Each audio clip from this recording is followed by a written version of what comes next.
of heart. Some have accused us of being just an aging crowd of former Reagan staffers and homeschoolers. They're trying to marginalize us.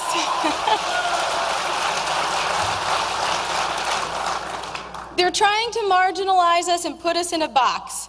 They're trying to say we're trying to take over this party or that campaign. They don't get it. We're not trying to take back our country. We are our country.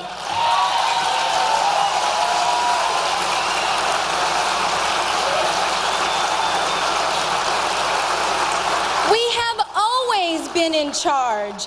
This is America. You don't have to assert authority when everyone's on good behavior. It's when the wheels fall off that the grown-ups have to step in and step up, and that's what's happening in America today. The grown-ups are taking away the keys.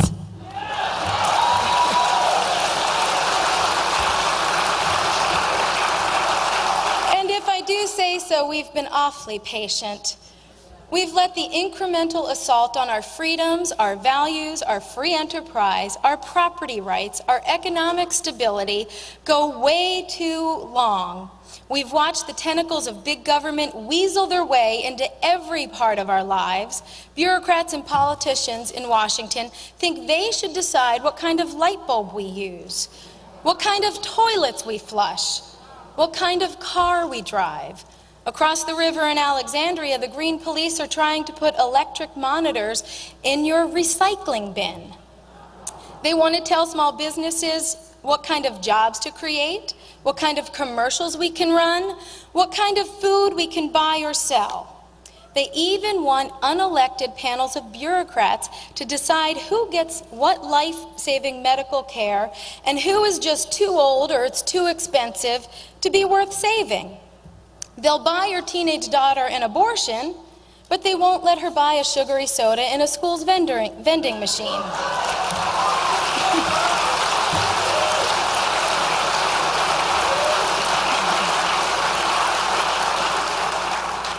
Every child born today in America already owes over $200,000, his or her piece of the national debt and unfunded future liabilities. Folks, this is not good parenting. What kind of mom or dad sticks the bill for today's spending to kids who will have to pay for it tomorrow? Did your mom and dad do that to you? Mine didn't. Are these the values your parents passed on to you? Think about your own parents or grandparents and the sacrifices they made so that you could have a shot at the American dream. I'm one of 6 kids raised by parents who taught me that while life can be hard, hard work makes life better. It was crowded and it was loud, and there were a lot of meatballs to make and many mouths to feed. But my parents struggled to make ends meet, and it was never easy, but they did it. And I'll bet hundreds of you can tell a similar story. And as I got older and set out on my own, it was still a struggle. I never had the high-paying job or the company car. It took me over a decade to pay off my student loans. I never had to worry about where to dock my yacht to reduce my taxes.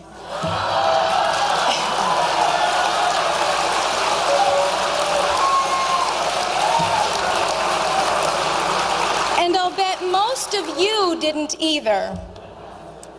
Today, the richest, most recession-proof job-secure class of people are government workers. They average twice in salary and benefits of those in the private business. This city hardly is feeling the recession at all. After all, it's a company town, and that company is government, and the company is deep into mergers, acquisitions, and hostile takeovers. And that's still not enough. We're told that we're not taxed enough. We're told that the dry cleaner down the street who grosses $300,000 before he pays 4 employees and feeds his own family is rich and needs to pay more taxes this coming January.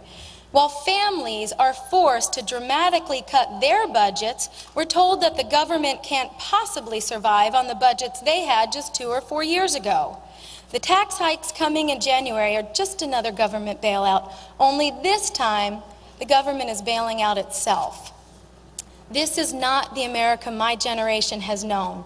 We grew up in a time of peace, in a time of prosperity, with big dreams and bold risks.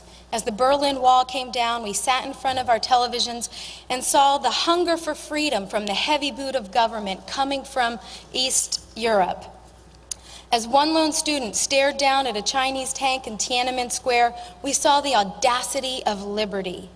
As the backlog grew in the request for political asylum, we saw the shining city on the hill beckoning to imitate and create that refuge that only freedom can build. The golden arches went up in Moscow, and here on our own land, family businesses became national chains, Walmart, Home Depot. Only in America could that happen.